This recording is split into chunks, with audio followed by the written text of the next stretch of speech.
अर्थतन्त्र चुनौतीपूर्ण अवस्थामा पुगेको निष्कर्षसहित चालू आर्थिक वर्षको बजेट आकार 14% घटाइयो। 8% आर्थिक वृद्धि हासिल नहुने अर्थमन्त्री पौडेलको निष्कर्ष।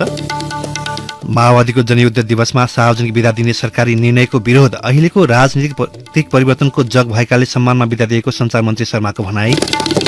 राष्ट्रपति भण्डारीको सवारीका क्रममा आम नागरिकले शास्ति भोगेपछि गणतान्त्रिक व्यवस्थामाथि नै आलोचना गर्ने क्रम बढ्दो। विशिष्ट व्यक्तिको सुरक्षा व्यवस्थापन कार्यविधि परिमार्जन गरिँदै। युक्रेन युद्ध र प्रतिबन्धका बावजुद यो वर्ष रूस आर्थिक वृद्धि उन्मुख हुने अन्तर्राष्ट्रिय मुद्रा कोषको प्रक्षेपण। र इङ्ग्लिस प्रिमियर लिग फुटबलको पछिल्लो खेलमा म्यानचेस्टर सिटी र म्यानचेस्टर युनाइटेड विजयी। नमस्कार, कान्तिपुर डायरीका साथमा सहकर्मी नवीन र म रमेश। समाचार अब विस्तारमा। सरकारले मुलुकको अर्थतन्त्र चुनौतीपूर्ण अवस्थामा पुगेको निष्कर्षसहित अर्धवार्षिक समीक्षा मार्फत चालू आर्थिक वर्षको बजेटको आकार 14% घटाएको छ। अर्थमन्त्री विष्णु पौडेलले प्रतिनिधि सभा बैठकमा अर्धवार्षिक समीक्षा प्रस्तुत गर्दै चालू आर्थिक वर्ष 2079-80 को बजेटमा 2 खर्ब 44 अर्ब रुपियाँ घटाइएको बताउनुभयो। उहाँले भन्नुभयो, चालू आर्थिक वर्षमा कुल सरकारी खर्च रु 17 खर्ब 93 अर्ब 83 करोड हुने सुरु अनुमान गरिएकोमा रु 15 खर्ब 49 अर्ब 49 करोड हुने संशोधित अनुमान छ, जुन सुरु विनियोजन भन्दा रु 2 खर्ब 44 अर्ब अर्थात 14% कम हो। चालू खर्चतर्फ रु 11 खर्ब 83 अर्ब 23 करोड सुरु विनियोजन भएकोमा रु 10 खर्ब 21 अर्ब 92 करोड संशोधित अनुमान छ, जुन सुरु विनियोजनको 86.37% हुन आउँछ। त्यसै गरी पुँजीगत खर्चतर्फ रु 3 खर्ब 80 अर्ब 38 करोड सुरु विनियोजन भएकोमा रु 3 खर्ब 13 अर्ब 85 करोड हुने संशोधित अनुमान छ। सरकारले चालू आर्थिक वर्षको बजेट मार्फत लिएको 8% आर्थिक वृद्धि दरको लक्ष्य हासिल हुन नसक्ने ठहर समेत गरेको छ। राजस्व परिचालन लगायतमा देखिएको समस्याका कारण लक्ष्य अनुसार आर्थिक वृद्धि हुन नसक्ने अर्थमन्त्री पौडेलले बताउनुभयो। राजस्व परिचालनमा देखिएको विसङ्गति र विचलनलाई नियन्त्रण गर्दै सुधार ल्याउन, बजेट कार्यान्वयनमा विद्यमान समस्या समाधान गर्न र वित्तीय क्षेत्रमा देखा परेका समग्र समस्या समाधान गर्न प्रयास केन्द्रित गरेको छु। तथापि केही हाम्रै संरचनागत सीमितता र केही अन्तर्राष्ट्रिय असरका कारण सुधारका प्रयासले ठोस नतिजा दिन भने समय लाग्ने देखिएको छ। अर्थतन्त्रको विद्यमान प्रवृत्ति आकलन गर्दा 8% आर्थिक वृद्धि दर हासिल गर्ने चालू वर्षको लक्ष्य पूरा हुने देखिँदैन। आर्थिक गतिविधिमा आएको स्वस्थता र कोभिड पछि अर्थतन्त्रलाई ट्र्याकमा ल्याउन गरिएका पहलहरू सफल नभएको अर्थमन्त्री पौडेलको निष्कर्ष छ। पछिल्लो समस्याका कारण सरकारी वित्त व्यवस्थापनमा चरम दबाव परेको उहाँले बताउनुभयो। कोभिड-19 महामारीको समयमा अर्थतन्त्रलाई चलायमान बनाउन लिएका कतिपय अल्पकालीन उपायका सम्बन्धमा समयमै समीक्षा हुन र आवश्यकता अनुसार परिमार्जन गर्न नसक्दा समस्या थपिँदै गएको छ।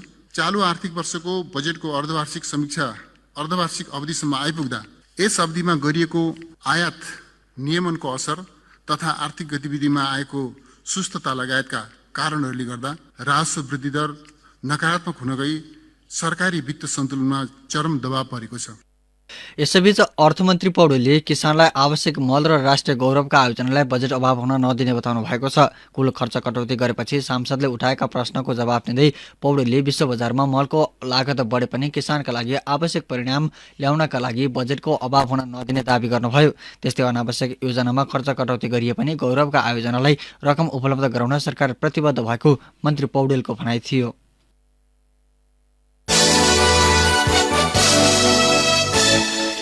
सार्वजनिक विधा धेरै भएकाले घटाउनु पर्ने अभिव्यक्ति दिएको एक साता पनि नबित्दै प्रधानमन्त्री पुष्पकमल दाहालले फागुन 1 मा जनयुद्ध दिवसको सार्वजनिक विदा दिने निर्णय गर्नुभएको छ। दाहाल सरकारले नै यसअघि पुस 27 मा पृथ्वी जयन्ती मनाउन सार्वजनिक विदा थपेको थियो। माओवादीले सशस्त्र विद्रोह सुरु गरेको दिन 2052 फागुन 1 को सम्मानमा हरेक वर्ष पार्टी स्तरमा जनयुद्ध दिवस मनाउँदै आएको थियो। माओवादी चौथो पटक सत्ताको नेतृत्वमा पुगेका बेला यसपालि जनयुद्ध दिवसमा सार्वजनिक विदा घोषणा गरिएको हो। आसन्न राष्ट्रपति निर्वाचनलाई लिएर आफ्नो दाउ हेरिरहेका मुख्य राजनीतिक दलहरूले चर्को प्रतिक्रिया दिन नसक्ने स्थितिका बेला प्रधानमन्त्री दाहालले सार्वजनिक विदाको दिने विदा निर्णय गर्नुभएको छ। संघ सरकारले घोषणा गर्नुअघि माओवादीले नेतृत्व गरेका कर्णाली र बागमती प्रदेश सरकारले प्रदेश स्तरमा सार्वजनिक विदाको निर्णय गरेका थिए। सरकारले फागुन 1 मा विदा दिने निर्णय आकस्मिक रूपमा हिजो गरेको भन्दै सत्ता गठबन्धनका दलहरूबाटै विरोध भएको छ। सत्ता घटक राष्ट्रिय प्रजातन्त्र पार्टीका मन्त्रीहरू विदा दिने विषय मन्त्री परिषद बैठकको कार्यसूचीमा रहेको जानकारी पाएपछि बैठकमा अनुपस्थित भएका थिए। मन्त्री परिषदले निर्णय गरेपछि दाहालको जिम्मेवारीमा रहेको गृह मन्त्रालय मार्फत बिदाको निर्णय सार्वजनिक गरेको थियो। निर्णय सार्वजनिक भए लगतै सामाजिक सञ्जालमा विरोध शुरू भएको छ।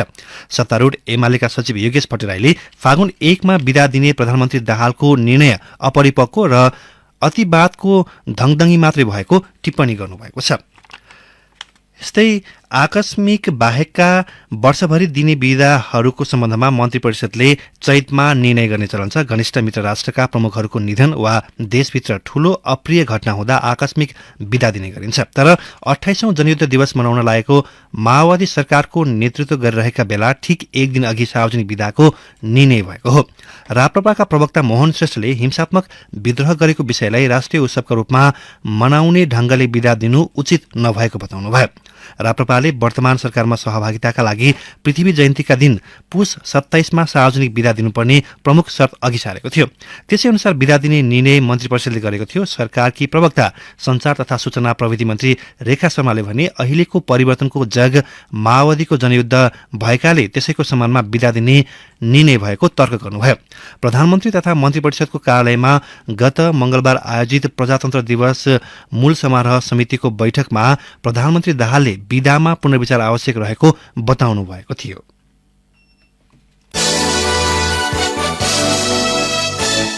कान्तिपुर डायरीमा अब कान्तिपुर सविस्तारको पालो। कान्तिपुर सविस्तार। राष्ट्रपति विद्यादेवी भण्डारीको सवारीका क्रममा आम नागरिकले शास्ति भोग्नु परेको भन्दै चौतर्फी आलोचना भएपछि सरकारले विशिष्ट व्यक्तिको सुरक्षा व्यवस्थापन कार्यविधि परिमार्जन गर्ने भएको छ। गत शुक्रबार राष्ट्रपति भण्डारीको सवारीका क्रममा प्रहरीले राष्ट्रिय ट्रमा सेन्टरका चिकित्सक डाक्टर जनितलाल सिंहलाई कुटपिट गरेको विरोधमा उत्रिएको नेपाल चिकित्सक संघसँगको वार्तामा सरकारले सो कार्यविधि संशोधन गर्ने सहमति जनाएको हो। मुलुकमा लोकतान्त्रिक व्यवस्था बहालीपछि पनि राष्ट्र प्रमुखको सवारीका क्रममा सर्वसाधारण नागरिकले दुःख झेल्नु परेपछि कतिपय वृत्तबाट गणतान्त्रिक व्यवस्थामाथि नै आलोचना र टिप्पणी भइरहेका छन्।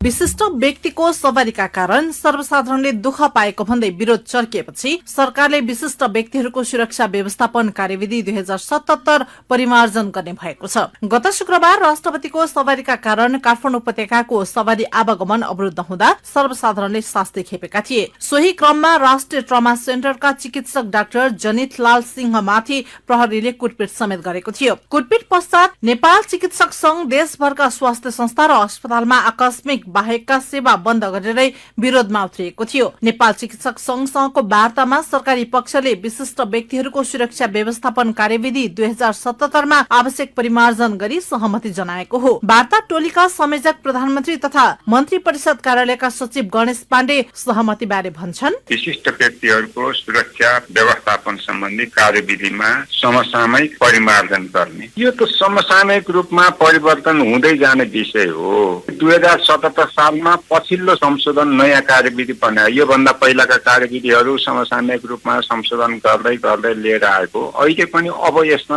अझ कसरी व्यवस्थापन गर्न सकिन्छ, सर्वसाधारणलाई मर्का नपर्ने, उनीहरूको दैनिक जीवनमा पनि असर नगर्ने र भिभिआइपी को सुरक्षामा पनि सुरक्षा संवेदनशीलतालाई ध्यानमा दिँदै कार्यविधिहरू संशोधन गर्ने जाने विषय भनेपछि आवश्यकता अनुसार संशोधन हुँदै जान्छ, गर्नुपर्छ। राष्ट्रिय ट्रमा सेन्टरका डाक्टरमाथि कुटपिट गर्ने प्रहरी जवान निलम्बनमा परिसकेका छन्। विशिष्ट व्यक्तिहरूको सवारीका कारण बिरामी, आम नागरिक लगायत पेशा व्यवसायसँग आबद्ध व्यक्तिका लागि असहजता नहुने व्यवस्था गरिने सहमतिमा उल्लेख छ। सो सहमति कार्यान्वयन होला त भन्ने जिज्ञासामा केन्द्रीय प्रहरी प्रवक्ता प्रहरी नायब महानिरीक्षक पोषराज पोखरेल भन्छन्। सम्बन्धित कर्मचारीलाई निलम्बन गरेर कारबाही प्रक्रिया अगाडि बढाइसक्यो हुनाले त्यो किसिमले त सुरु भइसकेको छ होइन। सजिलोको अध्यक्षता जुन अहिले कमिटी गठन गरेर एउटा सहमति भएको छ त्यो त कार्यान्वयन पक्कै पनि हुन्छ। शंका गर्नुपर्ने, सङ्केत हुनुपर्ने अवस्था छैन। मुलुकमा संघीय लोकतान्त्रिक गणतन्त्रको व्यवस्था भए पनि राष्ट्रपति लगायतको सवारीका कारण शास्ति खेपिनु परेपछि आम मानिसले असन्तुष्टि जनाइरहेका छन्। पछिल्लो पटक राष्ट्रपति भण्डारीको सवारीका क्रममा चिकित्सकमाथि कुटपिट भएपछि व्यापक आलोचना भएको थियो। नेपाल चिकित्सक संघसँगको सहमतिपछि विशिष्ट व्यक्तिहरूको सुरक्षा व्यवस्थापन कार्यविधि परिमार्जन गर्ने भएपछि आगामी दिनमा भिभिआइपी को सुरक्षामा शास्ति हट्ने अपेक्षा गरिएको छ।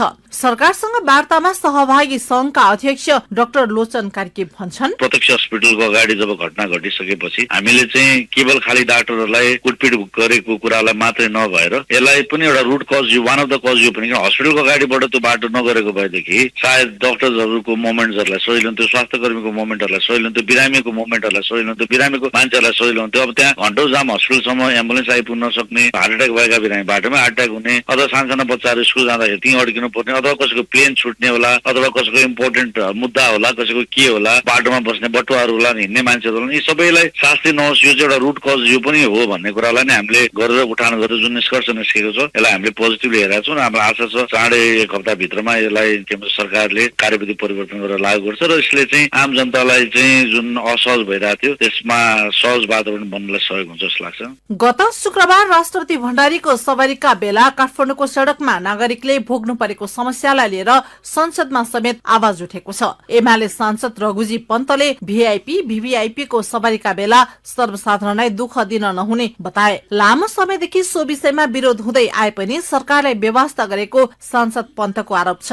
सरकारको गल्तीका कारण राष्ट्रपतिले गाली खाएको सांसद पन्तले बताए। उनले भने, जामको विषयलाई लिएर देशभरि एउटा सरकार, हामी सांसद, राष्ट्रपति संस्थाप्रति नै नकारात्मक टिप्पणीहरू भइरहेका छन्। दोष राष्ट्रपतिको होइन। योभन्दा अगाडि रामवरण यादव राष्ट्रपति हुनुहुन्थ्यो, उहाँको पालामा पनि यसरी पटक पटक आलोचना भएर उहाँले पनि यो मेरो विभिन्न फङ्सनमा जाँदाको यो प्रक्रियालाई सरल बनाइयोस् भनेर प्रयत्न गर्नुभयो। अहिलेको राष्ट्रपतिको नि योभन्दा अगाडि पनि टिप्पणी भयो र उहाँले पनि यसलाई सरल र सहज बनाइयोस् भनेर प्रयत्न गर्नुभयो। तर म आफै पनि 1 घण्टा जाममा परे र एम्बुलेन्स पनि जाममा पर्यो र सरकारले यो बारेमा यो सवारी चलाउने एउटा मापदण्डलाई लोकतन्त्र अनुकूल, खुकुलो र सुरक्षाको दृष्टिकोणले उपयुक्त बनाउने बारेमा पटक पटक चर्चा चल्दाखेरि, पटक पटक आवाज उठ्दाखेरि पनि सरकारले ध्यान दिएको छैन। यो सरकारले यस सम्बन्धमा उपयुक्त पाइला नचाल्ने तर राष्ट्रपति जस्तो गरिमामय संस्थाले चाहिँ यस बापतमा आलोचना भोग्नुपर्ने स्थिति आफैमा सुखद होइन। यसमा किनभने मेरो सवारी कसरी चलाउने भनेर त राष्ट्रपतिको भूमिका हुँदैन, त्यसको सम्पूर्ण जिम्मा त सरकारको सुरक्षा संयन्त्रले गर्छ र यसो गर्दाखेरि सुरक्षा संयन्त्रले जहिले पनि आफू सेफ हुने प्रयत्न गर्छ। भिआइपी भिभिआइपी को सवारीका बेला नागरिकले खेप्ने शास्ति हटाउन दीर्घकालीन समाधान खोज्नु पर्ने बेला भइसकेको छ। नत्र आम जनताले भोग्नु पर्ने सकसका कारण राज्यका उच्च पदस्थ अधिकारीको आलोचना मात्र होइन,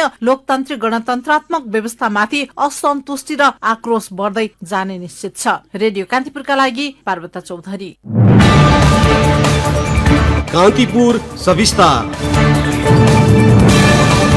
कान्तिपुर डायरीमा अब ब्रेकको पालो। ब्रेकपछि कान्तिपुर डायरीमा अब बाँकी प्रसङ्ग। देशको करिब 96% भूभागमा विद्युत पुगेको नेपाल विद्युत प्राधिकरणले जनाएको छ। मङ्सिर अन्त्यसम्ममा राष्ट्रिय ग्रिडबाट करिब 92 र वैकल्पिक ऊर्जाका माध्यमबाट 4% भूभागमा विद्युतीकरण भएको प्राधिकरणले जनाएको हो। बाँकी 4% भूभागमा विद्युतीकरणका लागि अझै करिब 50 अर्ब रुपियाँ लाग्ने प्राधिकरणको अनुमान छ। प्राधिकरणले आगामी आर्थिक वर्षभित्र सबै पालिकामा पूर्ण विद्युत पुर्याउने लक्ष्य राखेको छ। हाल राष्ट्रिय ग्रिडको पहुँच नभएको क्षेत्रमा वैकल्पिक ऊर्जाका माध्यमबाट प्राधिकरणले विद्युतीकरण गर्दै आएको छ। अहिले Asian infrastructure investment bank, European investment बैंकले देशका दुर्गम स्थानमा नवीकरणीय ऊर्जा माध्यमबाट विद्युतीकरण गर्न सहायता गरिरहेको प्राधिकरणले जनाएको छ। एआईबी र EIB को 30 अर्ब रुपियाँ र प्राधिकरणको 20 अर्ब रुपियाँ गरी करिब 50 अर्ब लगानीमा देशलाई पूर्ण विद्युतीकरण गर्न सकिने प्राधिकरणका वितरक तथा ग्राहक सेवा निर्देशनालयका प्रमुख मनोज सिलवालले बताउनुभयो।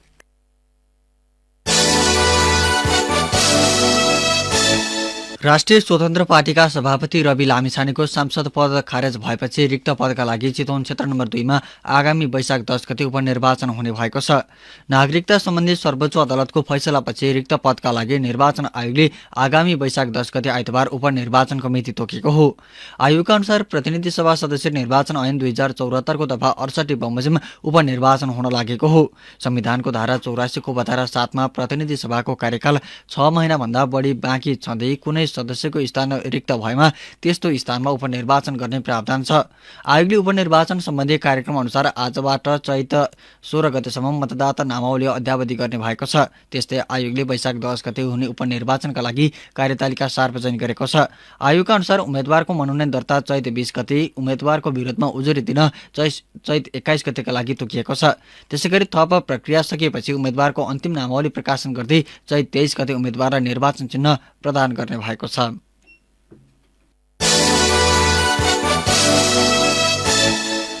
गृह मन्त्रालयको विषयमा विवाद उत्पन्न भएपछि अघिल्लो साता सरकारबाट बाहिरिएको राष्ट्रिय स्वतन्त्र पार्टीलाई सरकारमा सहभागी गराउन सत्तारूढ गठबन्धनले पहल सुरु गरेको छ। प्रधानमन्त्री निवास बालुवाटारमा हिजो बसेको उच्चस्तरीय संयन्त्रको बैठकमा स्वतन्त्र पार्टीलाई सरकारमा सहभागी गराउने बारे छलफल भएको राप्रपा अध्यक्ष एवं उप प्रधानमन्त्री राजेन्द्र रिङले जानकारी दिनुभयो। राष्ट्रपालाई पुनः सरकारमा ल्याउने बारेमा छलफल भइराखेको छ। यस विषयमा पनि कुराकानीहरू भयो। उपयुक्त समयमा राष्ट्रपा सरकारमा आउनु पनि सक्छ र त्यसको बारेमा केही प्राविधिक समस्याहरू छन्, छलफल भइराखेको छ। यसलाई निरन्तरता दिने भन्ने कुरा भएको छ। नागरिकता विवादका कारण पार्टी सभापति रवि लामिछानेको सांसद पद गुमेपछि स्वतन्त्र पार्टीले सरकारलाई दिएको समर्थन यथावत राख्दै सरकारबाट बाहिरिएको थियो। यसैबीच गठबन्धनका दलहरूले सरकार सञ्चालनबारे समीक्षा गरेका छन्। त्यसबारे जानकारी दिँदै उप प्रधानमन्त्री लिङदेनले भन्नुभयो, अहिलेसम्म सरकारले गरेका काम कारबाहीहरूको बारेमा र आपसी समन्वयको बारेमा कहाँ के कमी कमजोरी रह्यो भन्ने विषयमा समीक्षाहरू भयो र आगामी दिनमा अझ मजबुत ढङ्गले यो सहकार्यलाई अगाडि बढाएर लैजाने भन्ने सहमति भएको छ र अब नियमित रूपमा यस प्रकारको भेटघाटलाई कायम राख्ने र निरन्तरता दिने भन्ने सहमति भएको छ। संयन्त्रको हिजोको बैठकमा प्रधानमन्त्री एवं माओवादी केन्द्रका अध्यक्ष पुष्पकमल दाहाल, एमाले अध्यक्ष केपी ओली, राष्ट्रिय स्वतन्त्र पार्टीका सभापति रवि लामिछाने र राप्रपाका अध्यक्ष लिङदेन मात्र सहभागी हुनुभएको थियो। संयन्त्रको पछिल्ला बैठकमा जनता समाजवादी पार्टी, जनमत पार्टी र नागरिक उन्मुक्ति पार्टीका प्रमुख भने सहभागी भएका छैनन्। प्रधानमन्त्री पुष्पकमल दाहालले कैलालीको गेटा मेडिकल कलेजलाई विश्वविद्यालयका रूपमा विकास गर्ने आश्वासन दिनुभएको छ। गेटा मेडिकल कलेजबारे हिजो सुदूरपश्चिम क्षेत्रका पूर्व तथा बहालवाला जनप्रतिनिधि, विषय विशेषज्ञ लगायतसँगको भेटमा प्रधानमन्त्री दाहालले त्यस्तो प्रतिबद्धता जनाउनु भएको हो। प्रधानमन्त्री निवास बालुवाटारमा भएको छलफलमा गेटा मेडिकल कलेजलाई आगामी मन्त्री परिषदको बैठकबाट सैद्धान्तिक स्वीकृति दिने प्रधानमन्त्री दाहालले धारणा राखेको कांग्रेसका सांसद दिलेन्द्र प्रसाद बडुले जानकारी दिनुभयो। कैलालीको गेटामा मेडिकल कलेज निर्माणका लागि सरकारले भौतिक संरचना निर्माण गरेको थियो। शेरबहादुर देउवा प्रधानमन्त्री भएका बेला गेटाको सट्टा डडेलधुरामा मेडिकल कलेज खोल्न निर्णय गरिएको थियो। त्यसपछि गेटामा निर्माण भएका संरचना के हुने भन्ने अन्यल देखिँदै आएको छ। कान्तिपुर डायरीमा पुनः ब्रेकको पालो। ब्रेकपछि अब आर्थिक प्रसङ्ग। ख्याति पाए पनि उत्पत्तिको प्रमाण र बजार चिन्ह नहुँदा धनकुटाका कृषि उत्पादनले बजारमा आफ्नो आधिकारिक पहिचान स्थापित गर्न सकेका छैनन्। स्थान विशेषको प्रसिद्धिले बजारमा बिक्री हुने फलफूल र कृषि वस्तुको ट्रेडमार्क नहुँदा उत्पत्तिकर्ता र उत्पादकको पहिचान गुमनाम छ। यति मात्र होइन, ब्रान्डकै नाममा उपभोक्ता पनि ठगिने गरेका छन्। थप विवरणसहित धनकुटाबाट सहकर्मी विनोद घिमिरे। धनकुटाको खोको रसिलो र गुलियो सुन्तला उत्पादनका लागि प्रख्यात छ। मङ्सिरदेखि माघसम्म पूर्वका हरेक बजारमा व्यापारीले खोकोकै नाममा सुन्तला बिक्री गर्छन्, जबकि यहाँका बजार 3 महिनासम्म ढुक्कै धान्न सक्ने सुन्तला उत्पादन खोकुमा छैन। सिधुवा जोरपाटे र मूर्तिढुङ्गाबाट 12 महिना ठूलो परिमाणमा बन्दा, काउली, साग लगायत कृषि उपज उत्पादन र बिक्री हुन्छ। अहिलेसम्म मुलुकमै सबैभन्दा बढी एभोकाडो धनकुटामा उत्पादन र यहीँबाट निकासी हुन्छ। गोलभेडा, चिया, कफी पनि धनकुटाका मुख्य उत्पादन हुन्। धनकुटामै अनुसन्धान र प्रविधि विकास गरिएको पाखरीबास कालो बङ्गुर धराने कालो बङ्गुरका नाममा बिक्री भइरहेको छ। तर यी कृषि उत्पादन आफ्नै बजार चिन्ह अर्थात् ट्रेडमार्क सहित बजार र उपभोक्ताका घरसम्म पुर्याउन सकिएको छैन। यसरी आफ्नै ट्रेडमार्क नहुँदा विदेशमा होइन स्वदेशी बजारमै पनि स्थानीय उत्पादनको पहिचान गुमनाम रहेको कफी उद्यमी धनकुटा भिरगाउँका युवराज दर्नालको गुनासो छ। एक ठाउँमा चाहिँ नि उत्पादन भएको हुन्छ अनि त्यो अन्त पुग्दाखेरि अर्को ठाउँको भनेर बिक्री वितरण भइरहेको हुन्छ। त्यसले गर्दा ट्रेडमार्क नहुँदाखेरि किसानहरू ठगिने एउटा छ। उपभोक्ता आफै स्वयं पनि ठगिएको छ। जस्तै अब खोकुले सुन्तला भनेर किनेको हुन्छ, खोकुको सुन्तला हुँदैन। खुला बजारमा उत्पादनको पहिचान र प्रवर्धनका लागि ट्रेडमार्क अनिवार्य शर्त हो। तर स्थान विशेषमा उत्पत्ति र प्रविधि विकास भएका कृषि उपज तथा उत्पादनको बजार चिन्ह कायम गर्न सकिएको छैन। स्थानीय स्तरमा उत्पादित कृषि वस्तु र उपजको बजार चिन्ह प्राप्तिका लागि स्थानीय तहको भूमिका के हुन्छ त? धनकुटा नगरपालिकाका आर्थिक विकास अधिकृत विकास अधिकारी। स्थानीय तहले गर्न सक्ने भनेको चाहिँ हामीले उत्पादनको प्रवर्धन सम्बन्ध गर्न सक्ने हो र त्यो ब्रान्डिङ गर्ने अधिकार चाहिँ पूर्ण रूपमा सङ्घ सरकारलाई नै रहेको छ। र हामीले अहिले गरिरहेको कुरा चाहिँ के भने त्यसलाई उत्पादनलाई प्रमोट गर्ने र गुणस्तर कायम गर्ने र ब्रान्डिङ गर्नका लागि यहाँका कृषकहरूलाई सहयोग गर्न सक्ने सम्बन्ध चाहिँ हामीले गर्न सक्छौँ। मनकै उत्पादन भए पनि पहिचान सहित सहितको बजारीकरण र प्रवर्धनका लागि ट्रेडमार्कको अभ्यास गर्न सकिएको छैन। उत्पादक, प्रवर्धक र उपभोक्ताका बीचमा अहिलेसम्म यसबारेमा छलफलै हुन नसकेको उद्यम विकास तथा प्रवर्धन विज्ञ राजेन्द्र बहादुर प्रधानको भनाइ छ। प्रोड्युसर र बायर्सको बीचमा चाहिँ अन्तर्क्रियाको कमी छ। एउटा चाहिँ कुन कुरा चाहिँ हामी बजारसम्म लग्यो भने दिगो हुन्छ र लामो समयसम्म हामी उत्पादन चाहिँ उहाँलाई दिन सक्छौँ भन्ने खालको कुरा चाहिँ त्यो डायलग चाहिँ कमी भएको छ। यहाँ ग्रोवर्सहरूलाई एक ठाउँमा राख्ने, त्यसपछि यो यहाँको उद्योगी व्यापारीहरू र उहाँहरूलाई एक ठाउँमा राख्ने र स्थानीय सरकार पनि एक ठाउँमा बसेर चाहिँ एउटा जोइन्ट एक्सन प्लान हुनुपर्छ। ब्रान्ड नेम उत्पादनको पहिचानसँगै त्यसको गुणस्तरसँग पनि जोडिन्छ। उत्पादित वस्तुलाई चिन्ह सहित बजारमा पुर्याउन सके वस्तुको थप प्रवर्धन र पहिचान दिलाउन मद्दत पुग्छ। यसो गर्दा प्रसिद्धिको गलत फाइदा उठाएर उपभोक्ता ठग्ने प्रवृत्तिलाई पनि निरुत्साहित गर्न सकिन्छ। यसैले भरपर्दो र दिगो बजार व्यवस्थापनका लागि पनि गुणस्तरीय उत्पादनसँगै बजार चिन्ह अर्थात् ट्रेडमार्कको अभ्यास गर्न जरुरी देखिन्छ। रेडियो कान्तिपुरका लागि विनोद घिमिरे, धनकुटा। बागमती प्रदेशमा चालक अनुमति पत्र लाइसेन्स प्राप्त गर्न लिने ट्रायल परीक्षामा 100 पूर्णाङ्कमा 70 अङ्क ल्याए उत्तीर्ण हुने प्रणाली लागू हुने भएको छ। मुख्यमन्त्री कार्यालयले बुधबारबाट सो व्यवस्था गर्न लागेको हो। यातायात व्यवस्था विभागले यसअघि पटक पटक लागू गर्न खोजे पनि प्रदेश मुख्यमन्त्री कार्यालयले रोक्दै आएको थियो। प्रदेश श्रम, रोजगार तथा यातायात मन्त्रालयको चौथो पटकको प्रयासपछि यो प्रणाली लागू हुने भएको हो। बागमती प्रदेश मुख्यमन्त्री कार्यालयका प्रमुख सचिव मुकुन्द निरौलाले अङ्कभार प्रणाली लागू गर्न निर्देशन दिइसकेको बताउनुभयो। उहाँले प्रदेशको काठमाडौँ उपत्यकाका 4 र हेटौडाको 1 स्थान समेत 5 ठाउँका यातायात व्यवस्था विभाग अन्तर्गत कार्यालयहरूले लाइसेन्सको ट्रायल परीक्षा लिनेछन्। परीक्षार्थीले 100 पूर्णाङ्कमा 70 अङ्क प्राप्त गरेमा प्रयोगात्मक परीक्षा उत्तीर्ण हुनेछन्। यसबाट ट्रायलमा सानातिना गल्ती भए पनि उत्तीर्ण हुने सम्भावना बढिरहने यातायातका अधिकारीहरूले बताएका छन्। अब अन्तर्राष्ट्रिय प्रसङ्ग। सन् 2023 को आर्थिक मन्दीको बावजुद रुसको अर्थतन्त्र वृद्धि उन्मुख हुने अन्तर्राष्ट्रिय मुद्रा कोषले प्रक्षेपण गरेको छ। युक्रेन युद्ध र आर्थिक प्रतिबन्धको सामना गरिरहेको रुसको अर्थतन्त्र सकारात्मक दिशामा रहने मुद्रा कोषको रिपोर्टमा उल्लेख छ। युक्रेनमा आक्रमण गरेपछि रुसको अर्थतन्त्रलाई प्रभाव पार्ने मुख्य उद्देश्यका साथ अमेरिका, बेलायत र युरोपियन युनियन राष्ट्रले रुसमाथि विभिन्न आर्थिक प्रतिबन्ध लगाएका छन्। यस वर्ष हुने भनिएको आर्थिक मन्दीमा रुसको अर्थतन्त्र 0.3% बढ्ने मुद्रा कोषको प्रक्षेपण छ। सन् 2022मा रुसको अर्थतन्त्र 2.2% खुम्चिएको थियो। विश्व बजारमा रुसी इन्धन निर्यातमा कडाइदेखि भुक्तानीका प्रक्रियामा समेत विभिन्न प्रक्रियागत झमेला भइरहेको रोइटर्सले जनाएको छ। रुसी बैंकहरूलाई विश्वका बैंकहरूको सञ्जाल स्विफ्टबाट हटाइएको लगायतका कारण रुसले भुक्तानी लिन र कर्जाको ब्याज समेत बुझाउन नसक्ने स्थिति सिर्जना गरिएको छ। सहुलियतमा भारत र चीनले रुसबाट इन्धन खरिद गरेकाले पनि उसको आर्थिक सङ्कटमा राहत पुगेको हो।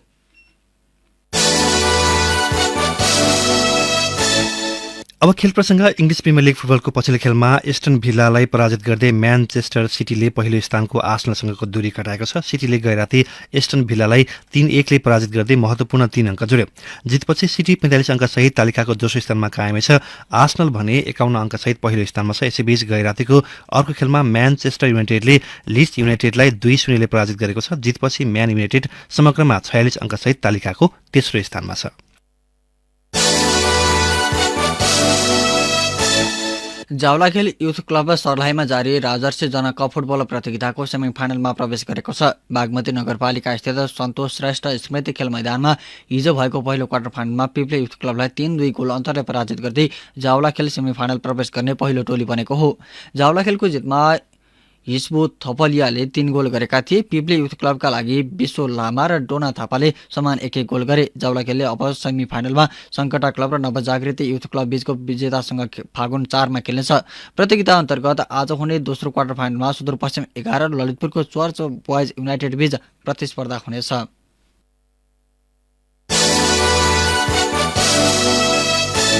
अब मौसम सम्बन्धी जानकारी। मुलुकका पहाडी भूभागमा आंशिक बदली रही अन्य स्थानमा मौसम सामान्यतया सफा रहने जल तथा मौसम विज्ञान विभागले जनाएको छ। काठमाडौँ उपत्यकाको न्यूनतम तापक्रम 5 डिग्री सेल्सियस मापन गरिएको छ। अधिकतम तापक्रम 20 डिग्री सेल्सियस पुग्नेछ।